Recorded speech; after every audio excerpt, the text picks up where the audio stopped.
ನಮಸ್ಕಾರ ವೀಕ್ಷಕರೇ, ಮನೀಷಾ ನರೇಟ್ಸ್ಗೆ ನಿಮ್ಮೆಲ್ಲರಿಗೂ ಸ್ವಾಗತ. ಇವತ್ತ ಒಂದು ಜಾಗಕ್ಕೆ ಕರ್ಕೊಂಡು ಹೊಂಟೀನಿ. ಅದು ಪುರಾತನವಾದ ಒಂದು ಬಂಡೆಗಲ್ಲು.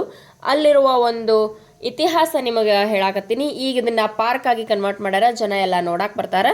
ಮತ್ತು ಇಲ್ಲಿ ಸುತ್ತಮುತ್ತಲು ಏನೇನದ, ಇದ್ರ ಹೆಸರೇನು, ಇದರ ಹಿನ್ನೆಲೆ ಏನು, ಇವೆಲ್ಲ ತಿಳ್ಕೊಳ್ಳೋಣಂತ ಬರ್ರಿ.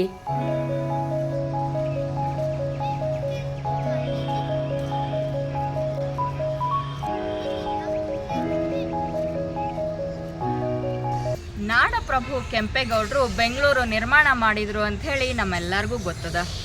ಅವರು ತಮ್ಮ ಗಡಿಯನ್ನು ಗುರುತಿಸ್ಕೊಳ್ಳೋಕೆ 4 ಗೋಪುರಗಳನ್ನು ಮಾಡ್ತಾರೆ.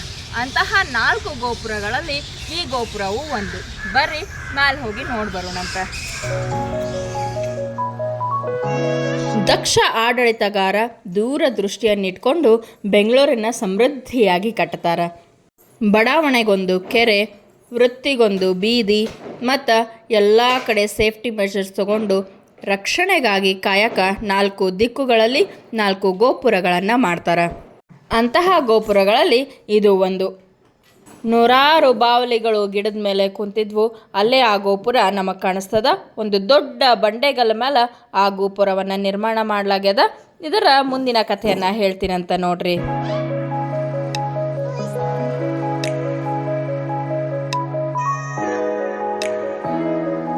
4 ದಿಕ್ಕಿನೊಳಗೆ 4 ಗೋಪುರ ಆದ್ರೆ ಇನ್ನು 4 ದಿಕ್ಕಿನೊಳಗೆ ಮೂಲೆ ದಿಕ್ಕುಗಳು ಅಂತೀವಲ್ಲ, ಆ ದಿಕ್ಕುಗಳಲ್ಲಿ ಮತ್ತು 4 ಬೃಹತ್ತಾದ ಒಂದು ಗೋಪುರಗಳನ್ನು ಅವ್ರು ಮಾಡಿದರು.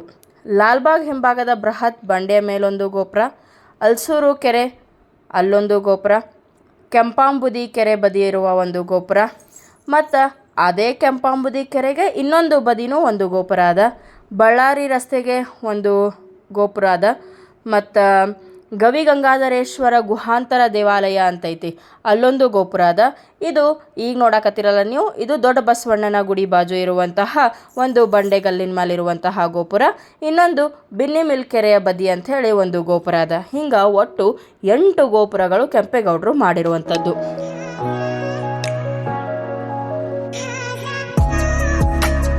ಇದೇ ನೋಡ್ರಿ ಗೋಪುರ. ಹಿಂಗೆ ಒಟ್ಟು 4 ಗೋಪುರಗಳನ್ನು 4 ದಿಕ್ಕಿಗೆ ಕೆಂಪೇಗೌಡರು ಮಾಡಿದ್ರು. ಆದ್ರೆ ವಿಷಾದದ ಸಂಗತಿ ಏನಂತಂದ್ರೆ, ಈಗ ನೋಡ್ರಿ ಇದ್ರ ಮೇಲೆಲ್ಲ ಬರೆಯೋದು, ಏನೇನಾದರೆ ಕೆತ್ತನೆ ಮಾಡೋದು ಅಥವಾ ಪೆನ್ಸಿಲಿಂದ ಮಾರ್ಕರಿಂದ ಬರೆಯೋದು, ಆ ಗೋಡೆಗಳನ್ನು ಹಾಳು ಮಾಡೋದು, ಇದೆಲ್ಲ ನಮ್ಮ ಜನರಿಗೆ ಯಾವಾಗ ಬುದ್ಧಿ ಬರ್ತದೋ ಹಿಂಗೆ ಮಾಡಬಾರ್ದು ಅಂಥೇಳಿ ನನಗಂತೂ ಗೊತ್ತಿಲ್ಲ. ನಾಗರಿಕತೆಯಿಂದ ನೋಡಿದ್ರೆ, ಒಂದು ಮನುಷ್ಯತ್ವದಿಂದ ನೋಡಿದ್ರೆ ಯಾರೂ ಇಂಥ ಕೆಲಸಗಳನ್ನು ಮಾಡಬಾರ್ದು. ಹಳೆಳೆ ಅನ್ನಿಸ್ತದೆ. ಯಾಕಂತಂದ್ರೆ ಅವರು ಒಂದು ನಾಡನ್ನು ಕಟ್ಟಕ್ಕೆ ಎಷ್ಟು ಕಷ್ಟಪಟ್ಟಾರ, ಒಂದು ಗೋಪುರವನ್ನು ಮಾಡೋಕೆ ಎಷ್ಟು ತಮ್ಮ ಬೆವರನ್ನು ಸುರಿಸ್ಯಾರ. ಆದ್ರೆ ನಮ್ಮ ಜನ ಮಾತ್ರ ಇಂಥ ಕೀಳು ಮಟ್ಟಕ್ಕೆ ಇಳಿದು ಬಿಡ್ತಾರೆ. ಹಿಂದೊಂದು ಕಾಲ ಒಳಗೆ ಇದು ಪ್ರದೇಶ ಬಹಳ ಎತ್ತರ ಇರೋದ್ರಿಂದ ಈ ಜಾಗವನ್ನು ಯಾಕೆ ಉಪಯೋಗಿಸ್ತಿದ್ರು ಅಂತಂದ್ರೆ, ಶತ್ರುಗಳ ಆಗಮನವನ್ನು ನೋಡ್ಕೊಳಕ ಅಂತ ಹೇಳಿ ಉಪಯೋಗಿಸ್ತಿದ್ರು. ಇಲ್ಲೊಂದು ದೊಡ್ಡ ಬಂಡೆಕಲ್ಲದ. ಈ ಬಂಡೆಕಲ್ಲಿನ ಮೇಲೆ ನಿಂತು ಸೈನಿಕರು ಕಾವಲು ಕಾಯ್ತಿದ್ರಂತ. ಶತ್ರುಗಳು ಯಾರೇ ಬರೋದು ನೋಡಿದ್ರಂದ್ರೆ ಕಹಳೆಯನ್ನು ಊದಿ ಜನರಿಗೆಲ್ಲ ತಿಳಿಸ್ತಿದ್ರಂತ, ಇಲ್ಲಿ ಆಕ್ರಮಣ ಆಗಾಕತೈತಿ ಅಂತ ಹೇಳಿ.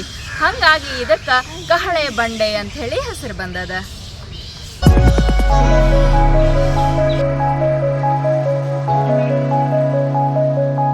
ಈಗ ಅದೇ ಜಾಗವನ್ನೇ ಚಂದಂಗೆ ಒಂದು ಪಾರ್ಕ್ ಮಾಡಿ ಜನರಿಗೆ ನೋಡಾಕ, ಅಲ್ಲಿ ವಾಕ್ ಮಾಡಾಕ ಅನುಕೂಲ ಮಾಡ್ಯಾರ. ಭಾಳ ಚಂದ ಅನಿಸ್ತದ. ನಾವು ಅಲ್ಲಿ 1-2 ಗಂಟೆ ಆರಾಮಾಗಿ ಕಳಿಬೋದು. ನೋಡ್ರಿ, ಸತ್ಯಾಗ್ರಹದ ಒಂದು ದೃಶ್ಯವನ್ನು ಅವರಲ್ಲಿ ಪರಿಕಲ್ಪನೆಯನ್ನು ನಮಗೆ ತೋರ್ಸಾಕಂತ ಮಾಡ್ಯಾರ. ಮತ್ತು ಇನ್ನೊಂದು ವಿಶೇಷವಾದದ್ದು ಅಂತಂದ್ರೆ, ಬೇರೆ ಬೇರೆ ಕವಿಗಳದ್ದು ಅಲ್ಲಿ ಫೋಟೋ ಹಾಕಿ ಕೆತ್ತನೆಯನ್ನು ಮಾಡಿ ಒಂದು ಸಿಮೆಂಟಿನ ಒಂದು ಆಕೃತಿಯನ್ನು ಮಾಡಿ ಅವರ ಹೆಸರು, ಅವರ ಪರಿಚಯ ಅಲ್ಲಿ ಹಾಕ್ಯಾರ. ನಮ್ಮ ನಾಡಿನ ಹೆಮ್ಮೆಯನ್ನು ಅಲ್ಲಿ ನಮಗೆ ತೋರಿಸ್ಕೊಟ್ಟಾರ. ಅದೊಂದು ಔತಣದೂಟನೆ ಅಂತ ಹೇಳ್ಬೋದು.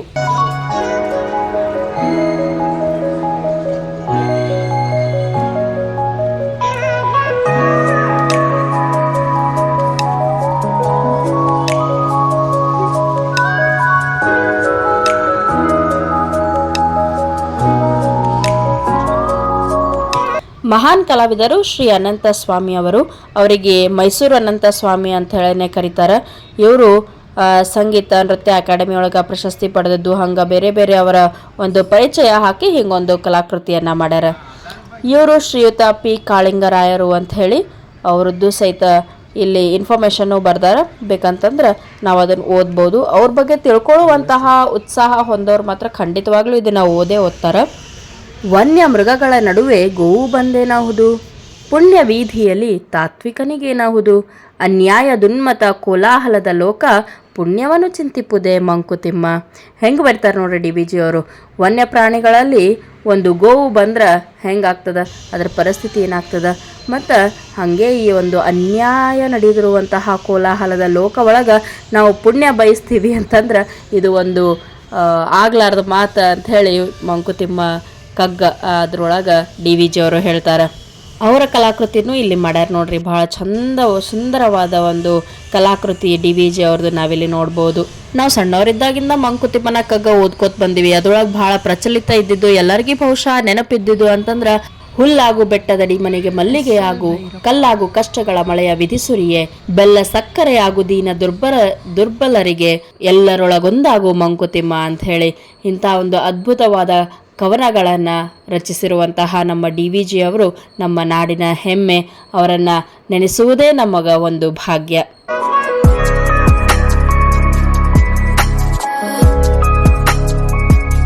ಹಾಗೆ ಇಲ್ಲಿ ಬೇರೆ ಬೇರೆ ಕವಿಗಳ ಜ್ಞಾನಪೀಠ ಪ್ರಶಸ್ತಿ ಪುರಸ್ಕೃತರ ಕಲಾಕೃತಿಯನ್ನು ಮಾಡ್ಯಾರ. ನೀವು ನೋಡ್ಬೋದು. ನೀವು ಬಸವನಗುಡಿಗೆ ಹೋದ್ರೆ ಖಂಡಿತವಾಗ್ಲೂ ಈ ಬ್ಯೂಗಲ್ ರಾಕ್ ಗಾರ್ಡನಿಗೆ ಬರಬೇಕು. ಕಹಳೆ ಅಂತಂದ್ರೆ ಇಂಗ್ಲೀಷ್ ಒಳಗೆ ಬ್ಯೂಗಲ್ ಅಂತಾರೆ. ಅದಕ್ಕೆ ಕಹಳೆ ಬಂಡೆಯನ್ನು ಇಂಗ್ಲೀಷ್ದಾಗ ಬ್ಯೂಗಲ್ ರಾಕ್ ಗಾರ್ಡನ್ ಅಂತ ಹೇಳಿ ಮಾಡ್ಯಾರ.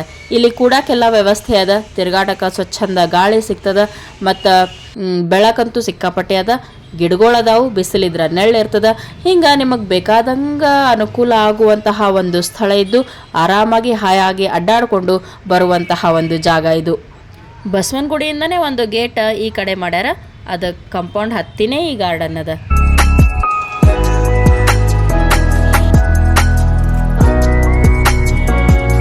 ಇದೇ ಆವರಣದೊಳಗೆ ಬೇರೆ ಬೇರೆ ದೇವಾಲಯಗಳು ಅದಾವು. ಇದು ಶ್ರೀ ರೇಣುಕಾ ಯಲ್ಲಮ್ಮ ದೇವಸ್ಥಾನ. ಸೌದತ್ತಿ ಯಲ್ಲಮ್ಮ ಹೆಂಗದಾಳಲ್ಲ ಅದೇ ದೇವಿನೇ ಇಲ್ಲಿ ಸ್ಥಾಪನೆ ಮಾಡ್ಯಾರ. ಇದು ಭಾಳ ವರ್ಷ ಹಳೆ ದೇವಾಲಯ ಅಂತಲೇ ಅಲ್ಲಿರುವ ಅರ್ಚಕರು ನಮಗೆ ಹೇಳಿದರು. ಹಾಗೆ ಅಲ್ಲಿ ಆಂಜನೇಯ ದೇವಸ್ಥಾನ ಅದ, ನಾಗದೇವತೆಗಳ ಸ್ಥಾಪನೆಯನ್ನು ಮಾಡ್ಯಾರ, ಗಣಪತಿ ಗುಡಿ ಅದ, ಹಿಂಗೆ ಬೇರೆ ಬೇರೆ ಗುಡಿಗಳು ಅಲ್ಲಿ ಅದಾವು.